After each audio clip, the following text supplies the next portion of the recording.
नमस्कार, NB news देख रहे हैं आप और मैं हूं आपके साथ पल्लवी राजपूत और हमारे इस बुलेटिन में आप सभी का स्वागत है। आइए रुक करते हैं खबरों का।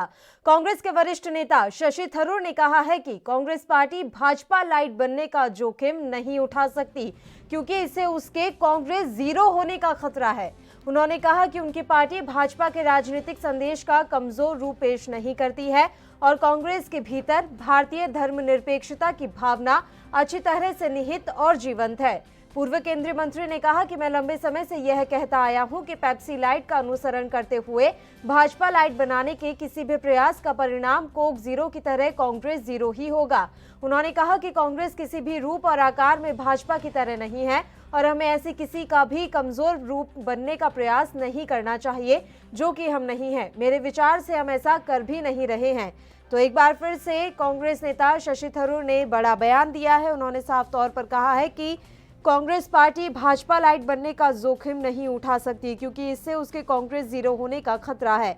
उन्होंने कहा कि उनकी पार्टी भाजपा के राजनीतिक संदेश का कमजोर रूप पेश नहीं करती है और कांग्रेस के भीतर भारतीय धर्मनिरपेक्षता की भावना अच्छी तरह से निहित और जीवंत है। आपको याद दिला दें कि इससे पहले भी शशि थरूर इस तरह के बयान देते हुए आए हैं। उन्होंने एक बार कहा था कि कांग्रेस को भारतीय जनता पार्टी सरकार के तमाम जो फैसले हैं उनका विरोध नहीं करना चाहिए क्योंकि जो फैसले हैं उन्हें सही बताना भी जरूरी है। अगर कांग्रेस पार्टी इसी तरह से हर चीज का विरोध करती रहेगी तो इसका परिणाम ठीक नहीं आएगा। और आज एक बार फिर से उन्होंने बड़ा बयान दिया है। उन्होंने कहा है कि कांग्रेस पार्टी भाजपा लाइट बनने का जोखिम ना उठाए क्योंकि इससे कांग्रेस के जीरो होने का खतरा बन सकता है। तो लाइट वर्जन बनने की कवायद ना की जाए, साफ तौर पर यह बात शशि थरूर की तरफ से कही गई है। कांग्रेस सांसद शशि थरूर ने कहा है कि सिद्धांत और व्यवहार दोनों रूप में धर्मनिरपेक्षता खतरे में है। सत्तारूढ़ पार्टी इस शब्द को संविधान से हटाने का प्रयास भी कर सकती है। हालांकि कांग्रेस नेता ने जोर देकर कहा कि घृणा फैलाने वाली ताकतें देश के धर्मनिरपेक्ष चेहरे को नहीं बदल सकती। उन्होंने एक इंटरव्यू में कहा है कि सेक्युलरिज्म भले ही एक शब्द है और सरकार इसे संविधान से निकाल भी देती है, फिर भी मूलभूत ढांचे की वजह से हमारा संविधान सेक्युलर ही बना रहेगा। उन्होंने कहा कि कांग्रेस पार्टी बीजेपी का लाइट वर्जन बनने का जोखिम मोल नहीं ले सकती। ऐसी कोई भी कवायद उसे कांग्रेस जीरो की ओर ले जाएगी। उन्होंने स्पष्ट किया कि कांग्रेस पार्टी बीजेपी की राजनीतिक विचारधारा का कोई नरम रूप धारण नहीं करने जा रही है। कांग्रेस के भीतर भारत की धर्मनिरपेक्षता की भावना अभी भी गहरी जड़ें जमाए हुए हैं।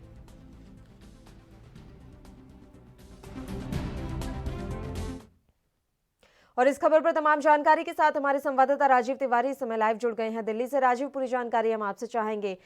शशि थरूर का जो ये बयान सामने आया है कि बीजेपी लाइट बनने के चक्कर में कहीं कांग्रेस जीरो ना हो जाए, किस स्थिति में उन्होंने ये बयान दिया और उनके इस बयान का क्या मतलब समझा जाए, उनका इशारा किस तरफ था? देखिए, एक बिल्कुल बता दें, जिस तरीके से शशि थरूर ने जो इशारा दिया है, यानी कि बीजेपी की तो लाइट में लेने की बात कही गई है और यहाँ तक धर्मनिरपेक्ष को जो शब्द है उसको हटाने के, अगर सरकार हटा भी देती है तो उसको कोई फर्क नहीं पड़ने वाला। मगर एक चीज स्पष्ट है, जिस तरीके से शशि थरूर ने स्पष्ट कहा है कि जिस तरीके से कांग्रेस कहीं ना जीरो पे ना आ जाए तो कहीं ना कहीं कांग्रेस के लिए इशारा जरूर करता है कि कांग्रेस ज्यादा बीजेपी को इस तरीके से छेड़छाड़ ना करे या फिर कहें कि हल्के में ना ले, क्योंकि हल्के में लेने से कांग्रेस को नुकसान हो सकता है। जी बिल्कुल, और तमाम तरह के बयान शशि थरूर की तरफ से हर बार दिए जाते रहे हैं। देखिए, इससे पहले भी उन्होंने ये बयान दिया था कि कांग्रेस को हर वक्त भारतीय जनता पार्टी का विरोध नहीं करना चाहिए क्योंकि इससे कांग्रेस की छवि पर ही दुष्प्रभाव पड़ेगा। लेकिन लगता है कि जो कांग्रेस के आला कमान है वो शशि थरूर के बयानों को इतनी गंभीरता से नहीं लेते हैं। देखिए, बिल्कुल सही कहा आपने। एक चीज स्पष्ट है, जिस तरीके से शशि थरूर को जो कह सकते हैं बयान है, कांग्रेस शायद उसको हल्के में ले रही है और जिस तरीके से बीजेपी को घेरने की कोशिश की जा रही है, मगर कहीं ना कहीं कांग्रेस को ही नुकसान हो सकता है क्योंकि कांग्रेस लगातार बीजेपी को घेरने की कोशिश कर रही है और लगातार घेरने के साथ साथ कहीं ना कहीं उनको कांग्रेस को खुद को कह सकते हैं जो कह सकते हैं जो गंभीरता है वो कहीं ना कहीं उसको नुकसान हो रही है। कांग्रेस लगातार कोशिश कर रही है कि कहीं ना कहीं बिहार इलेक्शन को लेकर उनको कहीं ना कहीं फायदा हो, मगर कहीं ना कहीं नुकसान होता नजर आ रहा है और शायद इसी इशारे को लेकर शशि थरूर ने इशारा दिया है कांग्रेस पार्टी को। जी बिल्कुल, और ये भी आपसे जानना चाहेंगे कि आखिर शशि थरूर को ऐसा क्यों लगता है कि सरकार जो है संविधान से धर्मनिरपेक्षता जैसे शब्द को ही हटाने जा रही है? देखिए, एक चीज स्पष्ट है इसके अंदर, जिस तरीके से शशि थरूर ने इशारा दिया है कांग्रेस पार्टी को, तो कहीं ना कहीं बीजेपी के लिए भी इशारा दिया गया क्योंकि बीजेपी की जो धर्मनिरपेक्ष शब्द है, यानी कि उसको जो कहीं ना कहीं जो फॉलो करती है बीजेपी सरकार, वो कहीं ना कहीं उसके लिए फायदेमंद है। क्योंकि अगर शशि थरूर ने इशारा दिया है तो कांग्रेस पार्टी के लिए साफ होता है कि कांग्रेस पार्टी बीजेपी को हल्के में ना ले, यानी कि लाइट मोड वर्जन पे ना ले, तो कहीं ना कहीं दिक्कतें जरूर आ सकती है। उसी को लेकर ही कांग्रेस के लिए साफ शब्दों में कहा है कि लगता कांग्रेस उसको बीजेपी को हल्के में ना ले की गलती ना करे, और कहीं ना कहीं जो उनके अपने कदम है उस पर ही चलते रहें। जी बिल्कुल राजीव, देखिए अगर हम बिहार का चुनाव देख लें या फिर मध्य प्रदेश में जो उपचुनाव हो रहे हैं उसके लिए प्रचार देख लें, क्या लग रहा है, क्या वाकई में कांग्रेस जो है हिंदुत्व और हिंदूवादी जो ये पूरी सियासी रणनीति होती है उसी के पथ पर निकल पड़ी है? क्योंकि हिंदू और हिंदूवादी हिंदुत्व का जो ठेका है वो भारतीय जनता पार्टी ने लिया हुआ है, लेकिन कहीं ना कहीं कांग्रेस भी अब इसे एक मुद्दा बनाना चाहती है और कहीं ना कहीं अनुसरण किया जा रहा है कि हिंदुत्व का झंडा अब कांग्रेस भी उठा ले।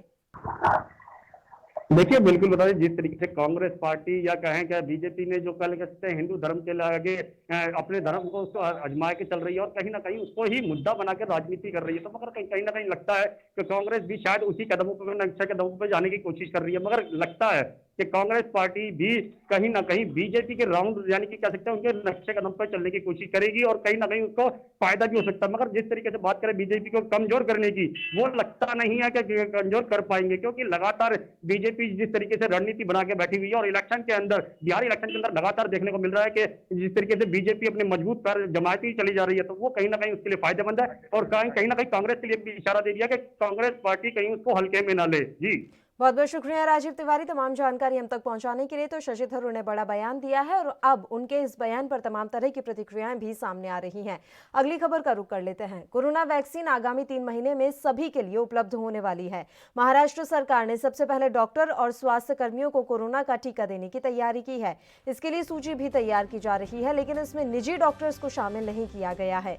इंडियन मेडिकल एसोसिएशन यानी कि IMA ने इसे सरकार का दोहरा रवैया बताते हुए प्रधानमंत्री, मुख्यमंत्री और केंद्रीय स्वास्थ्य मंत्री को पत्र लिखा है और मांग की है कि निजी डॉक्टर्स को भी पहले चरण में कोरोना का टीका दिया जाए। इंडियन मेडिकल एसोसिएशन महाराष्ट्र के अध्यक्ष अविनाश बोडवे ने कहा कि राज्य स्वास्थ्य विभाग के सचिव ने सभी जिलाधिकारियों, महानगर पालिका आयुक्त और विभागीय आयुक्तों को 23 अक्टूबर को पत्र जारी किया है। इसमें कोरोना काल में रात दिन मरीजों की सेवा में लगे रहने वाले डॉक्टरों, स्वास्थ्य कर्मियों और नर्सों को कोरोना टीका देने के लिए कहा गया है, लेकिन जिला अधिकारियों के साथ हुई बैठक में केवल उन्हीं डॉक्टरों की सूची बनाने का आदेश दिया गया है जो बॉम्बे नर्सिंग होम एक्ट के तहत पंजीकृत है। तो ये बड़ी जानकारी इस समय सामने निकल कर आ रही है कि महाराष्ट्र सरकार सूची तैयार की जा रही है कि पहले चरण में किसे किसे कोरोना की वैक्सीन और टीका देना है और इसमें निजी डॉक्टर्स को शामिल नहीं किया गया है। ऐसे में IMA ने CM और PM को और इसके अलावा केंद्रीय स्वास्थ्य मंत्रालय को पत्र लिखकर कहा है कि निजी डॉक्टर्स को भी इसमें देना चाहिए। जो वैक्सीन है, जो टीका है, पहले चरण में निजी डॉक्टर्स को भी शामिल किया जाना चाहिए। पहले चरण में निजी डॉक्टरों को भी कोरोना वैक्सीन मिले, इसके लिए IMA अब आगे आया है और CM और PM को पत्र लिखा गया है। इसके अलावा केंद्रीय स्वास्थ्य मंत्रालय को भी पत्र लिखकर इस बात से अवगत कराया गया है। जानकारी ये मिल रही है कि कोरोना वैक्सीन आगामी 3 महीने में सभी के लिए उपलब्ध होने वाली है, ऐसा बताया जा रहा है, ये जानकारी मिल रही है। और महाराष्ट्र सरकार ने सबसे पहले डॉक्टर्स और स्वास्थ्य कर्मियों को कोरोना का टीका देने की तैयारी की है। इसके लिए सूची भी तैयार की जा रही है, लेकिन इसमें निजी डॉक्टर्स को शामिल नहीं किया गया है। ऐसे में अब इंडियन मेडिकल एसोसिएशन यानी कि IMA ने एक पत्र लिखा है और ये पत्र महाराष्ट्र के CM, देश के प्रधानमंत्री और केंद्रीय स्वास्थ्य मंत्रालय को लिखा गया है और इस पत्र में ये कहा गया है कि पहले चरण में जो प्राइवेट डॉक्टर्स हैं, जो निजी डॉक्टर्स हैं, उनको भी शामिल किया जाए, उन्हें भी कोरोना की वैक्सीन या टीका दिया जाए, उन्हें अलग ना रखा जाए, क्योंकि वे भी कोरोना काल में कोविड के तहत लड़ते हुए आए हैं। कोरोना योद्धा के रूप में वे सामने आए हैं। उन्होंने तमाम तरह की सुविधाएं दी हैं, सेवाएं दी हैं। ऐसे में उन्हें अलग ना किया जाए, इसलिए जो निजी डॉक्टर्स हैं उन्हें भी इस सूची में शामिल किया जाए। ये जानकारी मिल रही है कि महाराष्ट्र सरकार ने सबसे पहले डॉक्टर और स्वास्थ्य कर्मियों को कोरोना का टीका देने की तैयारी की है। इसके लिए सूची तैयार की जा रही है।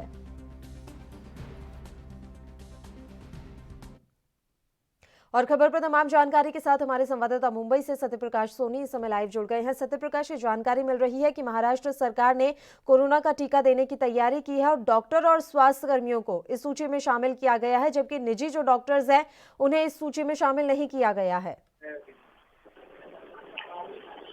जी पल्लवी, देखिए, महाराष्ट्र सरकार लगातार वैक्सीन को लेकर जिस तरह से जद्दोजहद कर रही थी, उसके बाद अब खुशखबर ये आ रही में कि किस तरह से वैक्सीन का जो है आखिरी टेस्ट, आखिरी जांच है उसको आखिरी अंजाम दिया जाए। ऐसे में महाराष्ट्र सरकार ने दावा किया कि जल्दी जो है महाराष्ट्र भी जो है वैक्सीन का एक हब हो जाएगा और धीरे धीरे जो है लोगों को वैक्सीन की तरफ अग्रसर किया जाएगा। ऐसे तमाम जो बड़ी एजेंसियां हैं, बड़े जो है संस्थान है, वो लगातार वैक्सीन को लेकर तैयारी कर रहे थे। ऐसे में महाराष्ट्र सरकार की तरफ से एक हरी झंडी दी गई है कि महाराष्ट्र में भी जल्द से जल्द कोरोना की जो वैक्सीन है वो मुहैया करवा दी जाएगी। पल्लवी, बिल्कुल, लेकिन पहली सूची में किसे किसे शामिल किया गया है, ये बड़ा सवाल है। जिस तरह से आईएमए ने पत्र लिखा है महाराष्ट्र के सीएम, देश के पीएम और केंद्रीय स्वास्थ्य मंत्रालय को कि पहली सूची में जो निजी डॉक्टर्स हैं उनका भी नाम शामिल कीजिए, तो महाराष्ट्र सरकार इस ओर क्या कदम उठाने जा रही है? आईएमए के पत्र को क्या गंभीरता से लिया जाएगा? चाहे तौर पर देखिए पल्लवी, इसके लिए एक बड़ा मंथन किया जा रहा है। उस मंथन में ये चर्चा की गई कि जिस तरह से लगातार मुंबई में डॉक्टर जो है लोगों के इलाज के दौरान तमाम तरह के संक्रमित हो रहे थे, चाहे तौर पर सबसे पहले जो प्राथमिकता देनी चाहिए वो महाराष्ट्र के मुंबई के उन डॉक्टरों को देना चाहिए जो लगातार कोरोना मरीजों के साथ जद्दोजहद कर रहा है। ऐसे में उसके बाद जो है महाराष्ट्र में तमाम उन संस्थाओं को रखा गया है जो लगातार कोरोना के दौरान अपने अपने कामों को अंजाम दिया है, चाहे वो सोशल डिस्टेंसिंग की बात हो या फिर तमाम उन लोगों की बात हो, चाहे मुंबई पुलिस की बात हो, तो तमाम लोग हैं जिसको प्राथमिकता दें। लेकिन सबसे पहले महाराष्ट्र सरकार ने यह मांग की है कि उन डॉक्टरों को वैक्सीन मुहैया सबसे पहले की जाए जो लगातार कोरोना वैक्सीन कोरोना महामारी के दौरान अपनी अपनी जिम्मेदारियों के तहत तमाम जो जद्दोजहद कर रहे थे। ठीक, और ये जो जानकारी मिल रही है कि कोरोना वैक्सीन आगामी 3 महीने में सभी के लिए उपलब्ध होने वाली है, जानकारी कितनी पुख्ता है सत्यप्रकाश? क्या वाकई में इस तरह के आसार नजर आ रहे हैं कि अगले 3 से 4 महीने में कोरोना की वैक्सीन आ ही जाएगी? देखिए पल्लवी, इस तरह का वक्तव्य देना या बताना बहुत मुश्किल है, क्योंकि जिस तरह से लगातार यह आंकड़ा लगाया जा रहा था कि सबसे पहले सितंबर महीने में जो है वैक्सीन आ जाएगी, उसके बाद कहा गया कि अब नवंबर दिसंबर में वैक्सीन आ सकती है। ऐसे में महाराष्ट्र के जिस तरह से मुख्यमंत्री ने साफ तौर पर दावा किया है कि वैक्सीन का जो आखिरी ट्रायल है वो अंतिम चरण में है, तो कभी भी ये संभव हो सकता है। लेकिन जिस तरह से देश के प्रधानमंत्री नरेंद्र मोदी ने साफ तौर पर कहा है कि जल्द से जल्द, यानी कि उनका इशारा 2021 में था, तो 2021 में अगर वैक्सीन आती तो जाहिर तौर पर सभी लोगों को मुहैया करवाई जाएगी। इस तरह की वक्तव्य देश के पीएम ने दिया है। लेकिन महाराष्ट्र सरकार जो है इस पूरे वक्तव्य को लेकर अपनी तैयारी में है। आपको दूसरी बात बता दे कि जिस तरह से चुनाव के दौरान बिहार में घोषणा की गई थी कि अगर सरकार जो है बिहार में आती है तो सबसे पहले बिहारियों के लिए जो वैक्सीन दी जाएगी, उसी के वक्तव्य के आधार पर महाराष्ट्र सरकार भी मंसूबा ये बना चुकी है कि कहीं न कहीं कोरोना को लेकर जो है अब जो है राजनीतिक तौर पर इसको भुनाया जाए। यही वजह है कि जल्द से जल्द वैक्सीन आने की बात तो कही जा रही है, लेकिन जिस तरह से बताया जा रहा है वैक्सीन आने में जो आखिरी चरण का जो टेस्टिंग है वो अभी बाकी है, उसके बाद ही संभव हो पाएगा। लेकिन ट्रायल के बाद यह संभव पाएगा कि वैक्सीन आखिर कब तक लोगों तक मुहैया करवाई जा सकती है। पल्लवी, बहुत बहुत शुक्रिया सत्यप्रकाश, तमाम जानकारी हम तक पहुंचाने के लिए। बुलेटिन में खबरों का सिलसिला लगातार यूं ही जारी रहेगा। एक छोटे से ब्रेक के लिए हम यहाँ रुक रहे हैं, फौरन हाजिर होंगे।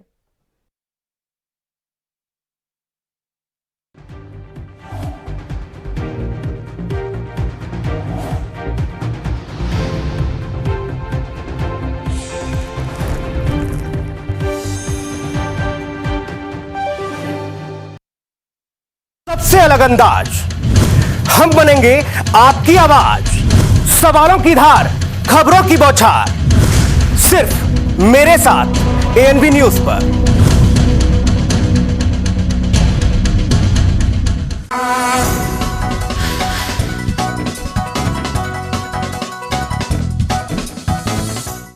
क्या आप दुबले पतले कमजोर हैं? आपकी सेहत नहीं बनती, भूख कम लगती है, वजन नहीं बढ़ता? दरअसल मेन बात खाना पीना खाना नहीं है, मेन बात है खाया पिया लगना। और अगर खाया पिया लगेगा ही नहीं तो सेहत बनेगी कैसे? इसलिए हमारी संस्था सन्यासी आयुर्वेदा ने एक ऐसी दवा बनाई है जो कि आपके पाचन तंत्र को, आपके लीवर सिस्टम को ठीक करने का काम करती है, ताकि आप जो भी खाएं उसका पूरे का पूरा निचोड़ आपके शरीर को लगे, आपकी भूख बढ़े, खाया पिया सही से लगे, नया खून बने, हड्डियों में जान आए, वजन बढ़े, ताकत बढ़े, चेहरे पर नूर आए और आप मोटे तगड़े खूबसूरत पर्सनैलिटी के मालिक बन जाएं। यह दवा पूरी तरह से आयुर्वेदिक होती है। इसका शरीर पर कोई भी साइड इफेक्ट, कोई भी नुकसान, या दुष्प्रभाव नहीं होता। लड़के लड़कियां दोनों इसका इस्तेमाल कर सकते हैं और पहले 15 दिन के अंदर ही आपको इसका असर महसूस हो जाएगा। सिर्फ 650 रुपए की पूरे 1 महीने की दवा होती है और आप इसे घर बैठे 01145454545 पर फोन करके दवा मंगवा सकते हैं।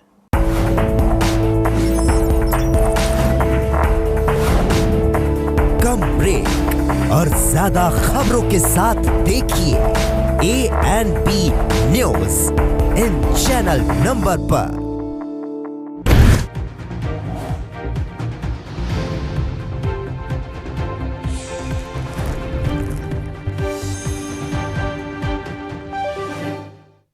ब्रेक के बाद एक बार फिर से आप सभी का स्वागत है। बढ़ते हैं अगली खबर की ओर। जम्मू कश्मीर प्रशासन ने रोशनी भूमि योजना में कथित घोटाले की जांच जम्मू कश्मीर हाईकोर्ट की ओर से सीबीआई को सौंपे जाने के 3 सप्ताह के बाद शनिवार को कहा कि वह इस योजना के तहत की गई सभी कार्रवाई को रद्द करेगा और 6 महीने के अंदर सारी जमीन को फिर से हासिल करेगा।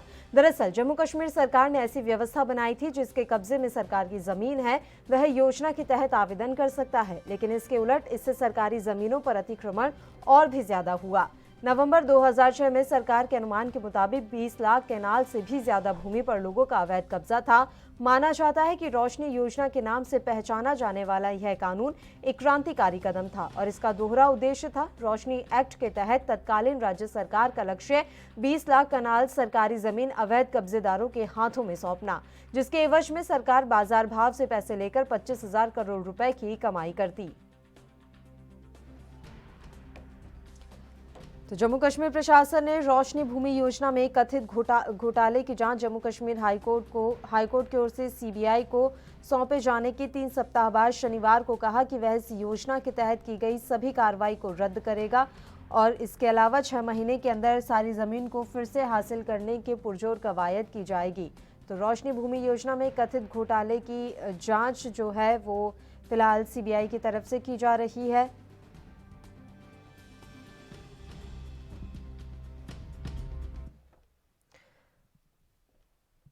और खबर पर तमाम जानकारी के साथ जम्मू से हमारे संवाददाता रविंद्र श्रीवास्तव इस समय फोन लाइन पर जुड़ गए हैं। रविंद्र, रोशनी एक्ट को लेकर पूरी जानकारी हम आपसे चाहेंगे। अभी बताया जा रहा है कि जम्मू कश्मीर प्रशासन ने साफ कर दिया है कि हर हाल में 6 महीने के अंदर हम सारी जमीन वापस ले लेंगे। जी बिल्कुल, देखिए जिस तरह से कांग्रेस और पीडीपी की सरकार के दौरान जो है रोशनी एक्ट को लाया गया था, उस दौरान जितने भी बड़े लीडर थे, जितने भी बड़े ऑफिसर थे, उन्होंने उस रोशनी एक्ट का फायदा उठाते हुए कई जमीनों को खरीद लिया था सस्ते मोल में। हालांकि जो रेट था सरकारी उसके बावजूद सस्ते रेट में खरीदा था और सरकार ने अब ये फैसला लिया है कि उन जमीनों को वो वापस ले लेगी जो रोशनी एक्ट के दौरान खरीदी गई थी बड़े बड़े नेताओं द्वारा, और जो बड़े ऑफिसर थे उनके द्वारा जो खरीदी गई थी उनको फिर से वापस ले लिया जाएगा। और इस फैसले का जो है कई लोगों ने स्वागत किया है और कहा है कि जिस तरह से रोशनी एक्ट के तहत भ्रष्टाचार के मामले सामने आए हैं, नेताओं द्वारा जो है सरकारी जमीनों पर कब्जा किया गया है, ये कहीं ना कहीं सराहनीय काम है। अब सरकार जो जमीनें हैं उनको वापस लेगी। जी बिल्कुल, सरकार की तरफ से ये बड़ा दावा किया जा रहा है। सीबीआई इस मसले की जांच कर रही है। रविंद्र, तो जांच में अभी तक क्या कुछ सामने निकल कर आया, कोई जानकारी मिल पाई है? जी देखिए, जांच में यही निकल के सामने आया है, जो सरकार ने जब से यूटी बना है उसके बाद ये सामने आया है जो जमीनें उस दौरान खरीदी गई थी वो कहीं ना कहीं भ्रष्टाचार में लिप्त जो है सारे मामले जो हैं वो सारे भ्रष्टाचार में लिप्त हैं, क्योंकि जो जिस जमीन का रेट काफी ज्यादा होना चाहिए था उसको सस्ते दामों में खरीदा गया है और बाद में उन जमीनों को ऊंचे दामों में लोगों को बेची गई हैं। तो ये कहीं ना कहीं भ्रष्टाचार से लिप्त सारा मामला था और अब इस पर जांच जो है वो की गई है और जो लेफ्टिनेंट जनरल है उन्होंने आदेश दिया है कि इन रोशनी एक्ट के दौरान जितनी भी जमीनें हैं, चाहे वो श्रीनगर है या जम्मू के अंदर खरीदी गई हैं, उन जमीनों को सरकार जो है वो वापस लेगी और उन लोगों पर कार्रवाई भी होगी जिन्होंने इस रोशनी एक्ट के दौरान भ्रष्टाचार किया है और जमीनों की खरीदो फरोख्त की है। कितनी जमीन होगी रविंद्र, कोई अंदाजा है जिस पर इतना जबरदस्त भ्रष्टाचार हुआ है? कितनी ये जमीन है जिसे वापस लेना है सरकार को? जी देखिए, काफी अगर कहा जाए फिगर के हिसाब से अगर देखा जाए तो कई एकड़ जमीन जो है कम से कम 2900 कुछ एकड़ जमीन जो है वो इस रोशनी एक्ट के दौरान जो है वो खरीदी गई है और बेची भी गई है। तो इसी दौरान जब सरकार ने जब यूटी बनी तो उसके बाद लेफ्टिनेंट जनरल जो है मनोज सिन्हा, उन्होंने देखा कि ये जमीन जो है, ये जमीनें जो है जो रेट सरकारी है उसके मुताबिक ये जमीनें जो है वो काफी सस्ते दामों में बेची गई हैं और बाद में ये जमीनें जो है ऊंचे दामों में खूब मुनाफा कमाते हुए ये जमीनें जो है वापस लोगों को बेची गई है। तो इसको लेकर लेफ्टिनेंट जनरल ने एक जो है आदेश पारित किया है और उन लोगों के खिलाफ कार्रवाई भी जो है वो की जाएगी और जो जमीन बेची गई थी उनको वापस ले लिया जाएगा। जी बहुत बहुत शुक्रिया रविंद्र, तमाम जानकारी आपने हम तक पहुंचाई है। तो आपको बता दें कि रोशनी एक्ट को लेकर बड़ा फैसला जम्मू कश्मीर प्रशासन की तरफ से लिया गया है। जम्मू कश्मीर प्रशासन ने साफ कर दिया है कि जल्दी से जल्दी इस मसले की जो जांच है वो पूरी करवाई जाएगी और जो भी ये ज़मीन जो है वो सारी दोबारा से हासिल करने की कवायद 6 महीने के अंदर की जाएगी।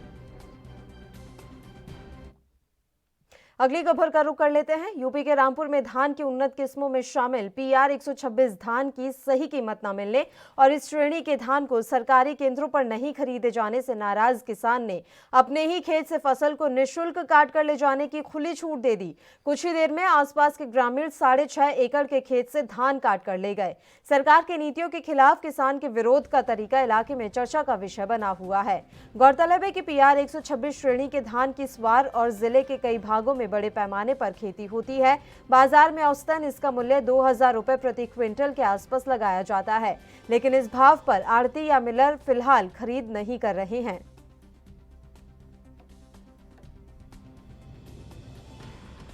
ये वही चक्कर है PR 126 वाला, जो अब आके सरकार ने कह दिया है कि ये वैरायटी जो है ये क्रय केंद्र पे नहीं तुलेगी। और पहले हमें इस चीज़ के लिए मोटिवेट किया गया था कि ये शॉर्ट टाइम ड्यूरेशन वाली वैरायटी है, इसे ज़्यादा से ज़्यादा लगे क्योंकि जो इसमें पानी की खपत कम लगती है और 120 दिन में आ जाती है। लेकिन जब हमने इस वैरायटी के ऊपर गए और इसे लगाया और आज ये कह दिया गया है कि ये वैरायटी जो है ये बारीक में है और ये क्रय केंद्रों पे नहीं तुलेगी। आपने कितनी फसल आपने गांव वालों को फ्री में कटवा दी है? ये सर लमसम 4 एकड़ के लमसम ही थी।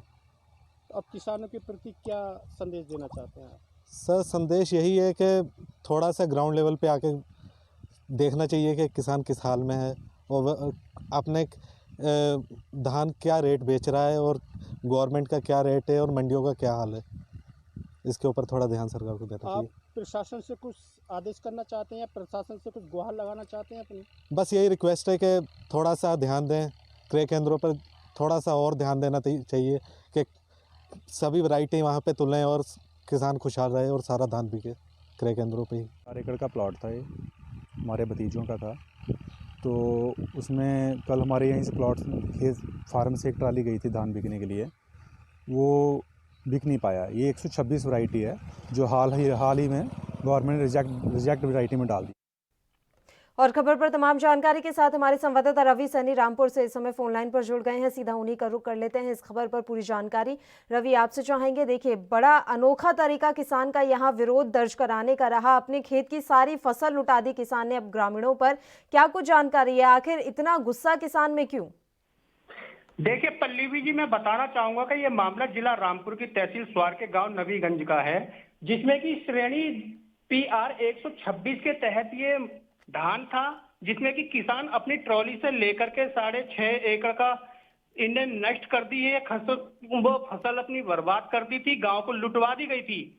मामला यह हुआ पूरा कि बताना चाहूंगा आपको कि ये जैसे ही क्रय केंद्र पर गए थे धान की फसल को लेकर के अपनी, तो वहां पर संचालकों ने मना कर दिया कि हम इस PR 126 धान को नहीं ले पाएंगे।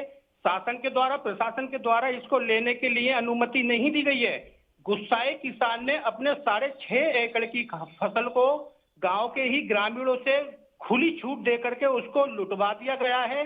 फ्री में ही अपने धान की फसल को कटवा दी गई है, जिसमें कि ग्रामीणों ने 1 घंटे के अंदर 6.5 एकड़ की फसल को अपने अपने घरों में ले गए हैं। इन्होंने किसान ने शासन और प्रशासन के खिलाफ विरोध जताते हुए अनोखा तरीका जताया, जिसमें कि पूरे क्षेत्र में चर्चा का विषय भी बना हुआ है। जी पल्लवी जी। शुक्रिया रवि सानी, तमाम जानकारी हम तक पहुंचाने के लिए। तो रामपुर का ये मामला हमने आप तक पहुंचाया है, जहां धान का सही मूल्य नहीं मिलने पर किसान ने अपना अनोखे तरीके से विरोध दर्ज करवाया है। एक छोटे से ब्रेक के लिए हम यहाँ रुक रहे हैं, फौरन हाजिर होंगे।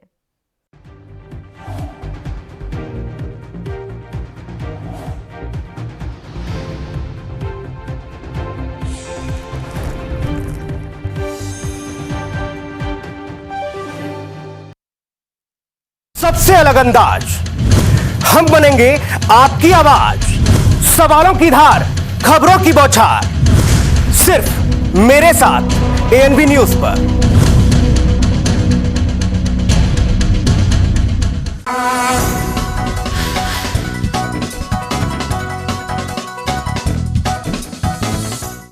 क्या आप दुबले पतले कमजोर हैं, आपकी सेहत नहीं बनती, भूख कम लगती है, वजन नहीं बढ़ता?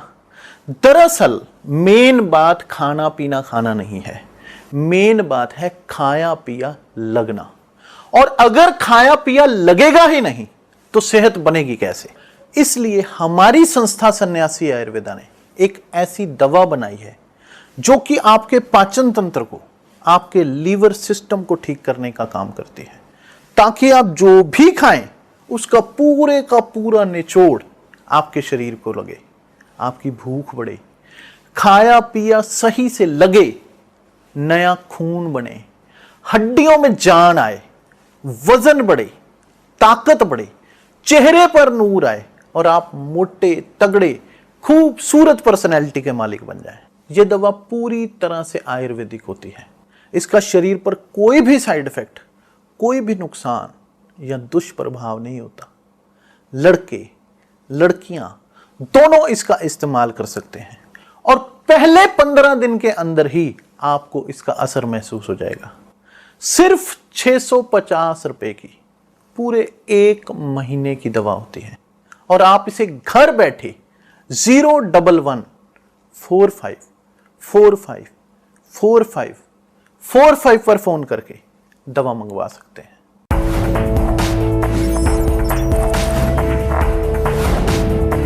कम ब्रेक और ज्यादा खबरों के साथ देखिए ANB news in channel number पर। सबसे अलग अंदाज, हम बनेंगे आपकी आवाज, सवालों की धार, खबरों की बौछार, सिर्फ मेरे साथ एएनबी न्यूज पर।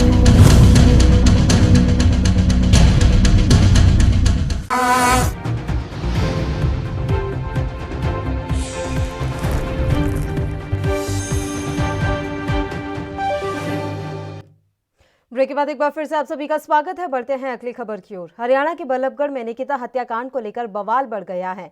इस मामले में रविवार को महापंचायत बुलाई गई थी। महापंचायत के बाद दिल्ली आगरा हाईवे पर जमकर हंगामा हुआ। भीड़ को काबू करने के लिए पुलिस को लाठीचार्ज करना पड़ा। डीसीपी सुमेर ने कहा कि महापंचायत करने की अनुमति नहीं दी गई थी, साथ ही भीड़ न जुटाने के लिए भी कहा गया था। उपद्रवियों ने हाईवे जाम के दौरान पत्थरबाजी की। उन्हें काबू करने के लिए पुलिस को लाठियां चलानी पड़ी। अब हालात हालांकि सामान्य है और उपद्रवियों की पहचान की जा रही है। क्या अब तक किसी शख्स की पहचान हो पाई है? इस सवाल के जवाब में डीसीपी ने कहा कि अभी हाईवे पर काफी संख्या में लोग जमा हो गए थे। भीड़ के बीच में घुसकर कुछ लोगों ने माहौल खराब किया है। फिलहाल हमने लोगों को समझाकर सड़क से वापस भेजा है। हमारी प्राथमिकता फिलहाल कानून व्यवस्था बनाए रखने की है। बता दें कि निकिता हत्याकांड में रविवार को पीड़ित परिवार और उनके समर्थकों द्वारा बल्लभगढ़ के दशहरा मैदान में एक महापंचायत का आयोजन किया गया। महापंचायत में आए लोगों ने पीड़ित परिवार की आर्थिक मदद और आरोपियों को जल्द से जल्द फांसी दिए जाने की मांग की। इसी दौरान वहां मौजूद कुछ युवा उत्तेजित हो उठे और दिल्ली आगरा नेशनल हाईवे को जाम कर दिया। इसी दौरान कुछ शरारती तत्वों ने नेशनल हाईवे पर कुछ दुकानों को अपना निशाना बनाया, जिसके बाद गुस्साए दूसरे पक्ष ने पथराव कर दिया और इसी दौरान हाईवे पर यातायात करीब आधे घंटे तक बाधित रहा। हालांकि थोड़ी देर बाद स्थिति सामान्य हो गई।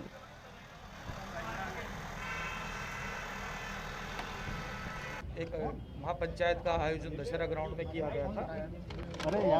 उसके बाद कुछ शरारती बच्चे गली में से भी और कुछ पंचायत में से आकर के रोड की तरफ आ गए और रोड पे जाकर के उन्होंने हाईवे को ब्लॉक करने का प्रयास किया। समय रहते पुलिस व्यवस्था पहले लगी हुई थी और उनको वहाँ से खदेड़ दिया गया। उन्होंने क्या सर आगजनी भी करने की कोशिश की, पत्थरबाजी भी की, गाड़ियों पे पत्थर फेंके? नहीं, गाड़ियों के पत्थर की कोई सूचना नहीं है। उन लोगों ने एक ट्रैक्टर ट्रॉली में पत्थर थे वहाँ पर, उन्होंने फेंके हैं पत्थर और उनको वहाँ से खदेड़ दिया गया। कुछ लोगों को राउंड अप भी किया गया। पुलिस वालों को भी चोट लगी है? पुलिस वालों को भी चोट लगी? अभी तक पुलिस के वालों से मेरा इंटरेक्शन नहीं हुआ। सभी आपके सामने अभी हम लोग ड्यूटी पे काम कर ही रहे हैं चारों तरफ, तो अभी ऐसा कुछ पता लगता है तो आपसे शेयर किया। कितने हुड़दंगियों को आप लोगों ने पकड़ा है? आप लोगों ने सर महापंचायत जो हुई है उसकी परमिशन क्या ली गई? क्या एक्शन लिया जाएगा? एक्शन लिया जाएगा? बिल्कुल एक्शन लिया जाएगा। कुछ लोगों को पकड़ा भी आप लोगों ने जो हुड़दंगी थे? कुछ लोगों को राउंड अप किया गया आपके सामने, उनके खिलाफ लीगल एक्शन लिया जाएगा। हालात कैसे बिगड़े अचानक जब पंचायत चल रही? तो हरियाणा के बल्लभगढ़ का ये मामला हम आप तक पहुंचा रहे हैं। बल्लभगढ़ में निकिता हत्याकांड को लेकर बवाल बढ़ गया है।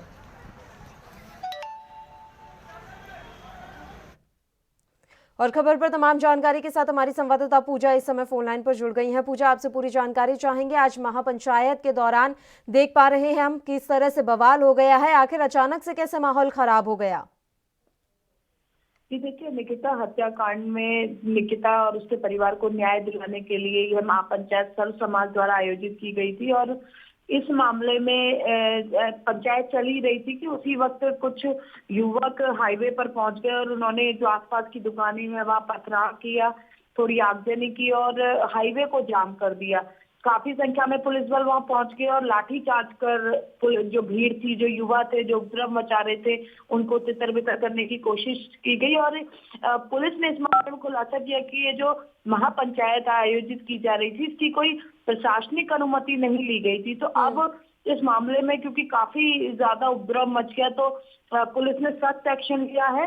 पुलिस के अनुसार जो है लगभग 200 प्रदर्शनकारी ऐसे थे जो निकिता मर्डर केस में न्याय की मांग की आड़ में उन्होंने इस तरह का उपद्रव मचाया और इस मामले में पुलिस ने 30 ऐसे लोगों को राउंड अप भी किया है और पता चला है कि ये जो युवक थे जो वहां पर प्रदर्शन कर रहे थे, तोड़फोड़ कर रहे थे, वो फरीदाबाद के साथ साथ दिल्ली, गाजियाबाद, मेवात और पलवल और गुड़गांव के भी थे। तो पुलिस उनसे पूछताछ कर रही है, उनकी मंशा जान रही है कि आखिर उन्होंने ऐसा क्यों किया और क्यों उन्होंने जब प्रदर्शन महापंचायत जो है शांतिपूर्वक चल रही थी तो बीच में क्यों वो प्रदर्शन के लिए गए। और बड़ा सवाल यहाँ पर ये भी उठता है कि जब महापंचायत की परमिशन नहीं ली गई थी तो पीड़ित परिवार ने महापंचायत का आयोजन क्यों किया? पूजा, क्या पीड़ित परिवार सरकार जो कार्रवाई करवा रही है उसे अभी संतुष्ट नहीं है या पुलिस प्रशासन की तरफ से कार्रवाई हो रही है? एसआईटी पूरी इस समय जांच कर रही है, क्या पीड़ित परिवार को अभी भी संतुष्टि नहीं है तमाम कार्रवाई से? देखिए, इस मामले में पीड़ित परिवार की ओर से भी बयान जारी किया गया है। ये जो महापंचायत आयोजित की गई थी, ये जो सर्व समाज के लोग थे उन्होंने पंचायत आयोजित की थी, इसमें निकिता के परिजन शामिल नहीं थे। तो उन्होंने भी इस मामले में जो है अपील की है लोगों से। आज जितना हंगामा हुआ है, बल्लभगढ़ एक बार फिर सुर्खियों में आ गया है।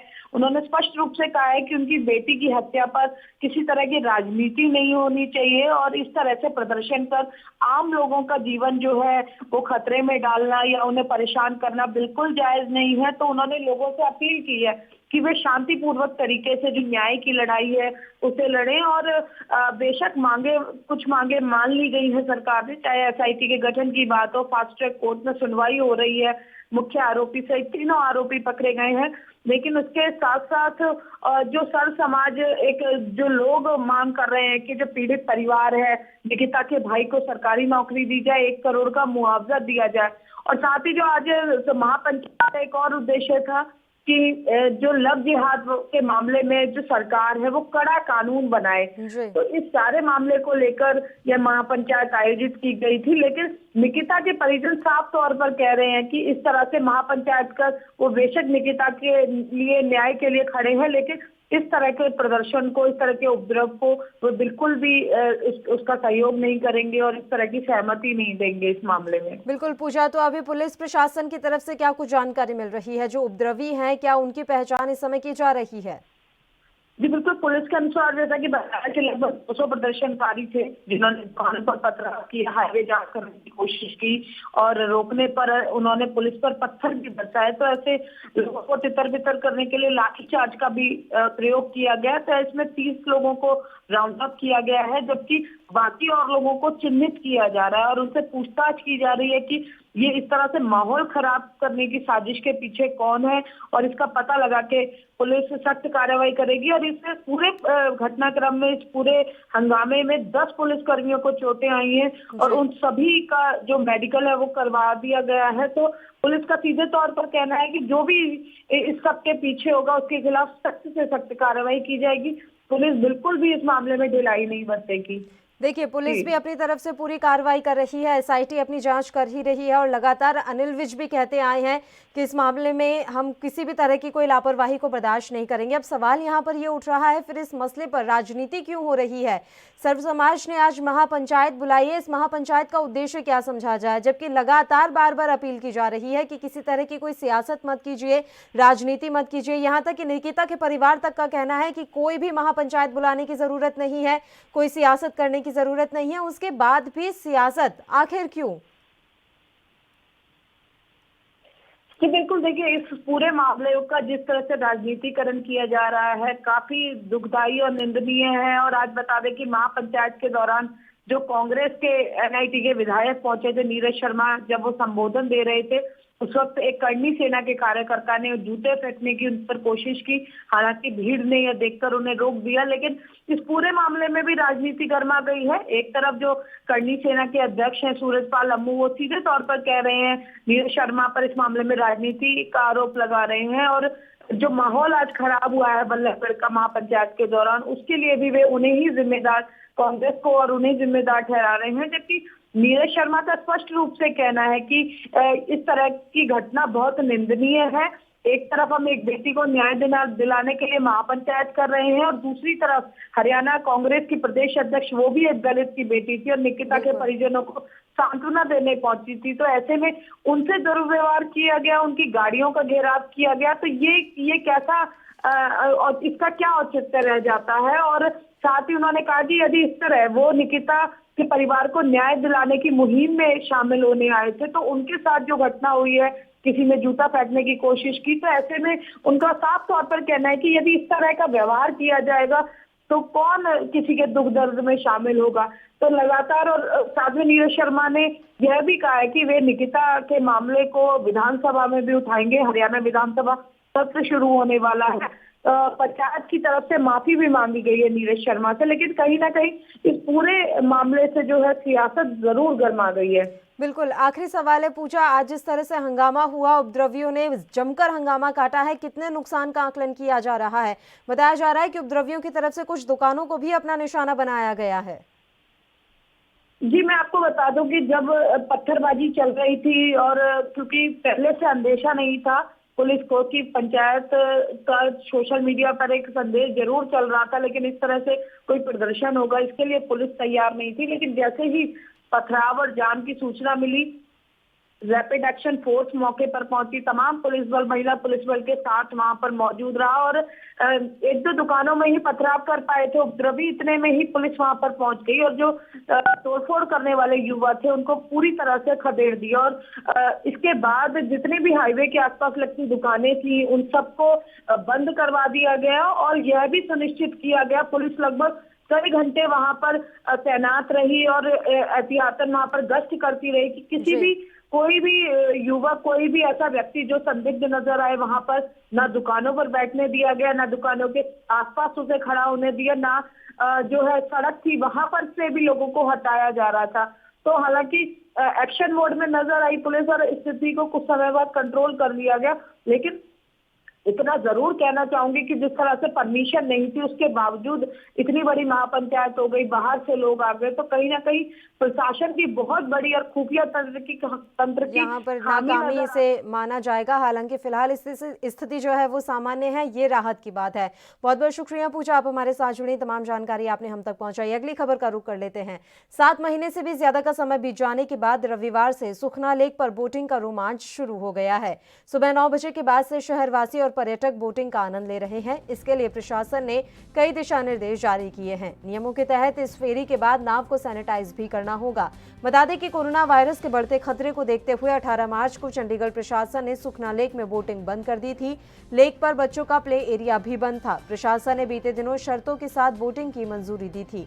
टिकट से पहले लोगों के शरीर का तापमान जांचा जाएगा। बोटिंग के दौरान भी सामाजिक दूरी को बरकरार रखा जा सके, इसके लिए क्षमता से अधिक नाव पर अभी क्षमता से 50% सवारियों को ही बैठने की मंजूरी दी गई है।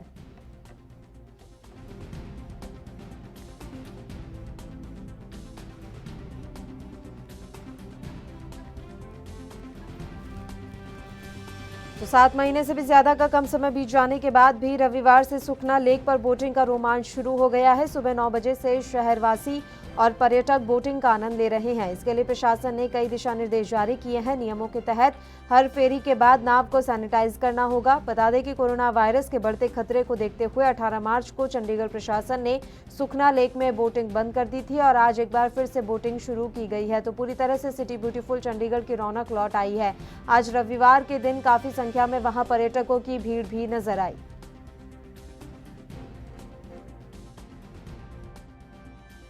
सर ऐतिहासिक जो गवर्नमेंट ने गाइडलाइंस दी हैं उसको हम फॉलो कर रहे हैं। पहला तो सर आपने देखा जैसे टिकट काउंटर पे हमने मार्क्स बनाए हुए थे जो 2 गज की दूरी पे बनाए हुए थे और हर एक बंदा वो आता है उसको हमने सैनिटाइज कर रहा है वो और उसका टेम्परेचर नोट होता है। उसके बाद उसको हम टिकट देते हैं और फिर जब जाता है बोटिंग की तरफ वहाँ भी उसकी दोबारा स्कैनिंग होती है और उसको एक हैंड वॉश करने को कहा जाता है। पहला हैंड वॉश करता है टिकट लेने पर जहाँ स्कैनिंग होती है उसकी, सेकंड हैंड वॉश वो वहाँ करता है। उसके बाद उसकी टिकट स्कैन होती है, वो बोट पे जाता है और वो बोट सैनिटाइज होती है, लाइफ जैकेट सैनिटाइज होती है। आफ्टर एवरी राउंड हम लोग जो बोट है और जो लाइफ जैकेट सैनिटाइज करते हैं और उसके बाद उसको बोटिंग के लिए अलाउ किया जाता है।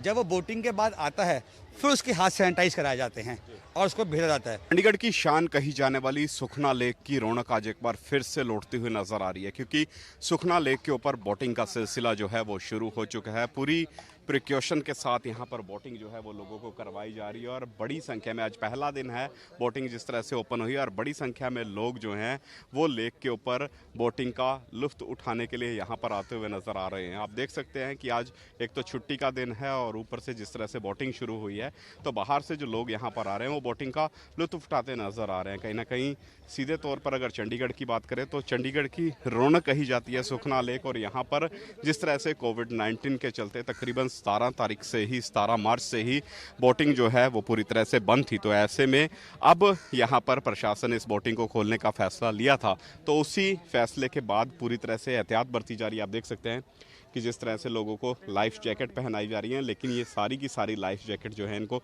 सैनिटाइज किया गया। हालांकि लोगों को ज़रूर कहा जा रहा है कि आप सोशल डिस्टेंसिंग का पालन करें। इसके अलावा जिन लोगों को बोट में भी बिठाया जा रहा है उनको भी पूरी तरह से जो एहतियात के साथ और बोट को सैनिटाइज करने के बाद ही इस्तेमाल किया जा रहा है। इसके अलावा जब कोई एक व्यक्ति बोट का इस्तेमाल कर लेता है तो उसके बाद दोबारा से उस बोट को सैनिटाइज किया जाता है। ये जो पूरा का पूरा प्रक्रिया है यहाँ पर देखने को मिल रही है। SOP का पूरी तरह से यहाँ पर पालन किया जा रहा है। टेम्परेचर जो है वो यहाँ पर लोगों के चेक किए जाते हैं। जो भी लोग एंट्री करते हैं पहले उनका टेम्परेचर चेक किया जाता है। उनकी टिकट वगैरह देखने के बाद आप देख सकते हैं कि जिस तरह से यहाँ पर टेम्परेचर चेक किया जा रहा है और अगर किसी का टेम्परेचर ज़्यादा होता है तो फिर उसको थोड़ा समय ये कहा जाता है कि आप रुकें जब आपका। और इसी के साथ इस बुलेटिन में फिलहाल के लिए इतना ही। मुझे दीजिए इजाजत। देश प्रदेश के तमाम ताज़ा और अहम खबरों के लिए आप बने रहिए हमारे साथ। नमस्कार।